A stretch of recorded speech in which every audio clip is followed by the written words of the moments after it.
আমার আর কনক ভাইরে আর্মির প্রতিনিধি দল এসে নিউ ইয়র্কে এসে বুঝাই গেল উনি মাগরিব থেকে এসে পর্যন্ত কারোর সাথে দেখা করেন না, কোরআন শরীফ পড়েন, এইভাবে নাকি কেমন পরে চশমা চোখে দিয়ে এইভাবে দেখা গেল একদম সামনে বসা। আমরা বিশ্বাস করলাম, আমরা কিন্তু তারপর থেকে পিনাকি দাদার কাছে আমি মাপ চাই আজকে। আসসালামু আলাইকুম দর্শক, আওয়ামী লীগকে আবারও পুনর্বাসনের জন্য কারা চেষ্টা করে যাচ্ছে দর্শক আপনারা কম বেশি সকলেই জানেন। দর্শক এবার এদেরকে নিয়ে সাংবাদিক ইলিয়াস হোসেন ভাই, পিনাকি ভট্টাচার্য এবং কনক সরারু ভাই তাদের গোপন রহস্য ফাঁস করেছে। দর্শক সেই ভিডিওটা আপনারা দেখতে পাবেন, তাই দর্শক ভিডিও সম্পূর্ণ দেখবেন এবং বেশি বেশি শেয়ার করে অন্যকে দেখার সুযোগ করে দিবেন। চলুন দর্শক সর্বপ্রথম আমরা ভিডিওটি দেখে আসি। ওয়াকারের গায়ে আগুন জ্বলা যায় হাসান নাসের আর আসিনুরের নাম শুনলে। আপনি কে ওয়াকার মিয়া? আপনার জীবনের সবচাইতে বড় পাপ আপনি যে দোজকে যাবেন, আপনি নাকি মাগরিব থেকে এসব পর্যন্ত আপনি নাকি কোরআন ছাড়া কিছু বুঝেন না। আমাদেরকে বুঝায় গেল ভাই, আজকে বলি নামটাম না বলি, আমার আর কনক ভাইরে আর্মির প্রতিনিধি দল এসে নিউ ইয়র্কে এসে বুঝায় গেল উনি মাগরিব থেকে এসব পর্যন্ত কারোর সাথে দেখা করেন না, কোরআন শরীফ পড়েন, এইভাবে নাকি কেমন পরে চশমা চোখে দিয়ে এইভাবেও দেখা গেল একদম সামনে বসা। আমরা বিশ্বাস করলাম, আমরা কিন্তু তারপর থেকে পিনাকি দাদার কাছে আমি মাপ চাই আজকে। পিনাকি দাদা আমারে বলছে যে তুমি ইয়ারে কেন করলা, ওয়াকারে কেন ব্ল্যাঙ্ক সাপোর্ট দিলা। আমাকে দাদা ইয়ে করেন, দেখেন বিডিআর এটা নিয়ে ভালো একটা রেজাল্ট আসবে। ফারাবির এখন পর্যন্ত ছাড়ে নাই। আমারে বললো ইলিয়াস আপনি কি চান? আমি বললাম আমি চাই বাংলাদেশের আলেমগুলো, যেই আলেমরা যে ছাত্রদল ছাত্র শিবির যেই ইয়েগুলো লোকগুলোকে শেখ হাসিনা 12 বছর জেলে পাঠিয়েছিল তাদের সবাই ছাড়বেন। ফারাবির নাম ধরে বলেছে, ফারাবির এখন পর্যন্ত ছাড়ে নাই। তো পিনাকিদার কথা সেদিন না শুনে আমার ভুল ছিল, আজকে বুঝতে পারলাম। এই জন্য পিনাকিদার কাছে সরি বল। অতএব এই জায়গাগুলো ঠিক করতে হবে, আমরা কারোর আর বিশ্বাস করি না। আবার ফের সেই জায়গায় আসতে হবে, যারা আছেন কালকে থেকে লিস্টিং করতে হবে, লিস্টিং করে তারপরে ঠিক করতে হবে কোথায় কোথায় কোন কোন অফিসে আওয়ামী লীগের দালাল আছে।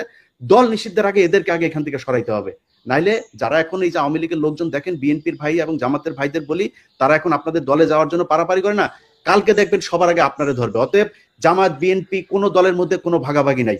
আপনাদের ভেতরে রাজনৈতিক সমস্যা থাকবে, খুনোখুনি হবে, মারামারি হবে, সব হবে, এক জায়গায় এক হইতে হবে, সেটা হচ্ছে আওয়ামী লীগ বাংলাদেশে কোনোভাবে পুনর্বাসিত হইতে পারবে না। ব্যাস, এই জায়গায় আর কোনো কিছু নেই।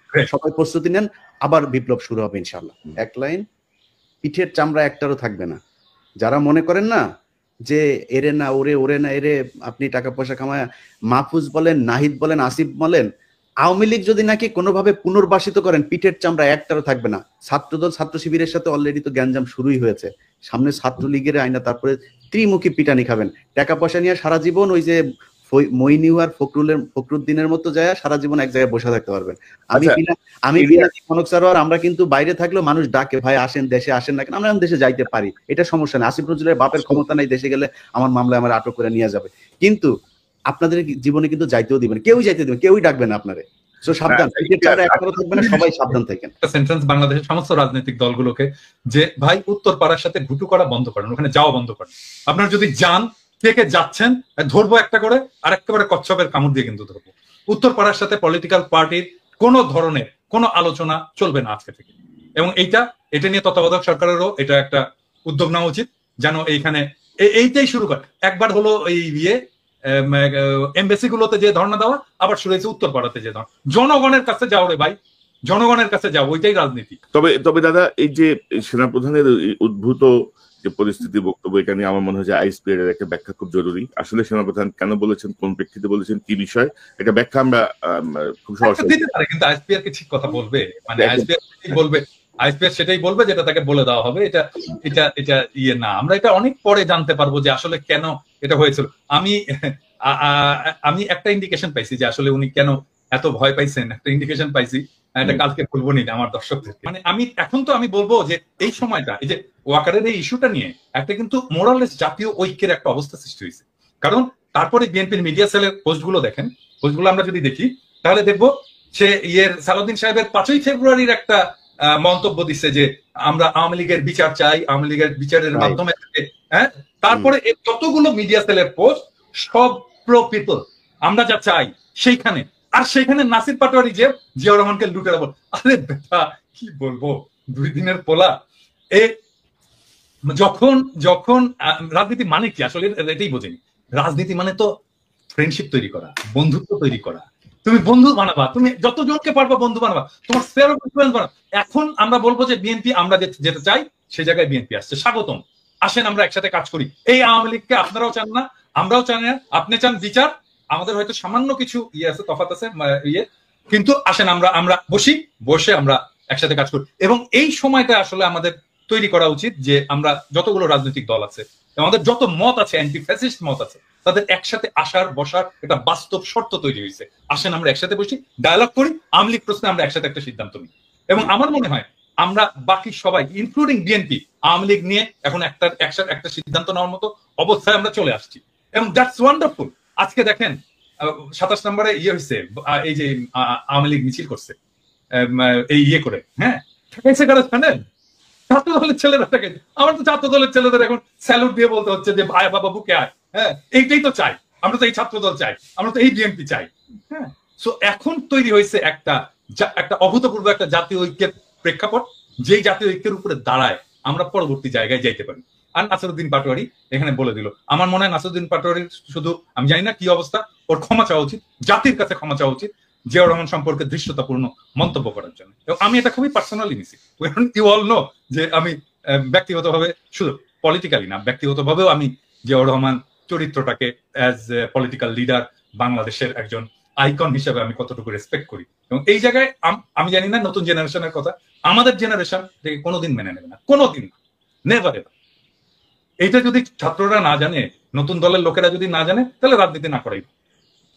না দাদা, ওই যে ছাত্র উপদেষ্টা বা ছাত্র যারা নেতৃত্বে আছে তাদের যে বডি ল্যাঙ্গুয়েজ বা তাদের যে হাবভাব আর কি, এটা ঠিক মনে হয় না তারা বিপ্লব করে আসছে আর কি, মনে হয় যেন একটা এলিট পলিটিক্যাল পার্টি। রনক ভাই আপনি দেখেন শুরুর দিকে আমরা যখন আসিফ নজরুলের ব্যাপারে কথা বললাম, আমি আসিফ নজরুলের ব্যাপারে কথা বলার পরে এই আসিফ সবার আগে এসে আসিফ নজরুলের পাশে দাঁড়াইলো, কিচ্ছু বলি নাই, হজম করেছে।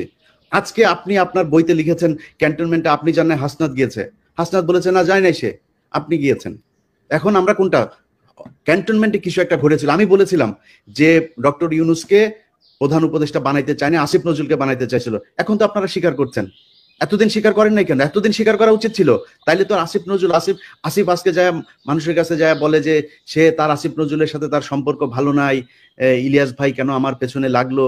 আরে ভাই আপনার সাথে ভালো সম্পর্ক না আমি কেমনে বুঝবো? আপনি প্রথম আলো নিয়ে আমার আমার আমার আমার যে রক্তের ভেতরে এন্টি ইন্ডিয়ান যে সেন্টিমেন্ট আমার ভেতরে কাজ করে, তার সবচাইতে বাংলাদেশের প্রধান দোষর হলো গিয়া প্রথম আলো ডেইলি স্টার। আপনি সেই প্রথম আলোর কাছে যায় তারপরে আপনার বই করেন, আপনি আর জায়গা পান নাই কোথাও। আপনার পক্ষে কথা বলবো কেমনে? আমরা তো বলতে চাই একটা দল দরকার ছিল যারা কিনা রাজনৈতিক শক্তির বাইরে গিয়া বাংলাদেশটাকে একটা সুন্দর জায়গায় নিয়ে যাবে। এই জন্য মানুষ জীবন দিয়েছিল, মানুষ আপনাদেরকে ব্ল্যাঙ্ক সাপোর্ট দিয়ে দিয়েছিল যে যা মনে চায় করেন, যত বছর প্রয়োজন হয় করেন। আপনার তো এই ডক্টর মোহাম্মদ ইউনূসকেই রাখতে চান নাই, তার মানে আসিফ নজরুলকে রাখতে চেয়েছিলেন। কে চেয়েছিল, কেন চেয়েছিল? তারা কি এখনো আছে আসিফ নজরুলের সাথে? তাহলে থাকলে তারা কারা? ক্যান্টনমেন্টের সেই অংশটাকে আমাদের সামনে তুলে ধরতে হবে।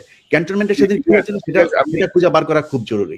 ইলিয়াস, আমি আসতেছি একটা বিষয়কে দেখাতে চাই দাদা। ধরেন এই যে নতুন দল গঠন, এই হাসনাতের এই স্ট্যাটাসের পরে আজকে আমি আসিফ মাহমুদের একটা ভিডিও ক্লিপ দেখলাম।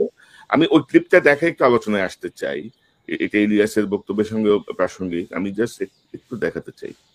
প্রধানের দিক থেকে মূল ভেটোটা ছিল যে ডক্টর মোহাম্মদ ইউনূস কেন, why not any other person. Doctor Mohammad ইউনূসের নামে মামলা আছে, তিনি একজন কনভিক্টেড পারসন। একজন কনভিক্টেড পারসন আসলে কিভাবে একটা দেশের প্রধান উপদেষ্টা হতে পারে?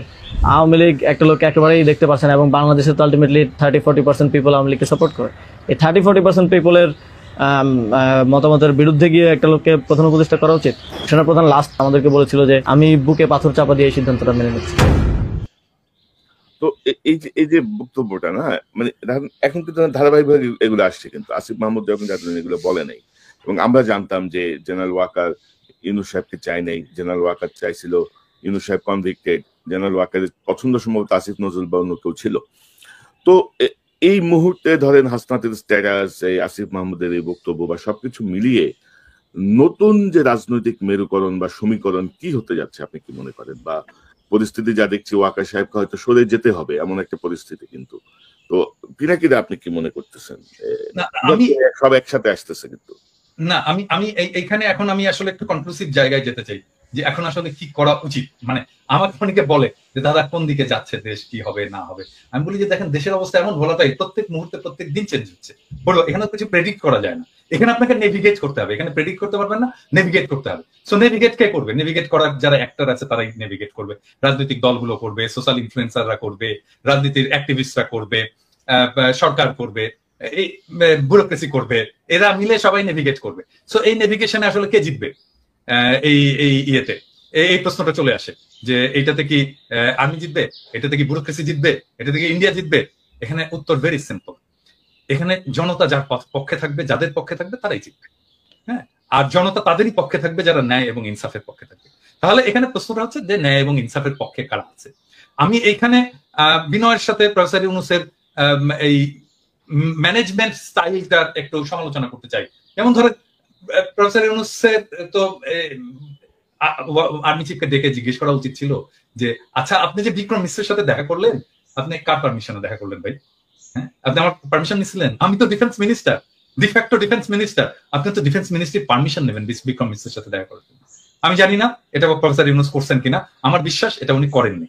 হ্যাঁ, তারপরে দেখেন ওয়াকার সবার সাথে কথা বলতেছে, বিভিন্ন জনের সাথে কথা বলতেছে, এই সোসাইটির বিভিন্ন লোকের সাথে কথা বলতেছে, অমুক অমুক অমুক অমুক তার সাথে কথা বলতেছে। ইভেন ধরেন হাসনাতের সাথেই বা কথা বলতেছে, কোন ক্যাপাসিটিতে কথা বলতেছে? হাসনাত একজন পলিটিক্যাল লিডার, তাই না? মানে আর্মি চিফের বাসায় যে হাসনাত এরকম পলিটিক্যাল লিডাররা কথা বলবে, এটা বলতে দেবো আমরা? মানে এটা প্রফেসর ইউনূসের পারমিশন দিচ্ছে তো প্রফেসর ইউনূসের কিভাবে ম্যানেজ করছেন? আমার ইয়ে হচ্ছে যে প্রফেসর ইউনূসকে ওনাকে ডাকতে হবে, ডেকে বলতে হবে যে আপনি যে এগুলো করছেন আপনি তো পারমিশন নেবেন না।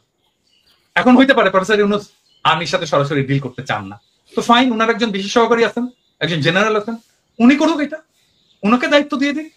কিন্তু আমরা তো এইভাবে ছেড়ে দিতে পারি না, আর্মিকে তো ফ্রি হ্যান্ড দিতে পারি না যে পলিটিক্স। দর্শক, এই ভিডিও নিয়ে আপনার কি মতামত অবশ্যই কমেন্ট করে জানাবেন। আজকের ভিডিও পর্যন্ত ভালো লাগলে দিবেন এবং বেশি বেশি শেয়ার করে অন্য কথা শুরু করে দিবেন। আসসালামু আলাইকুম।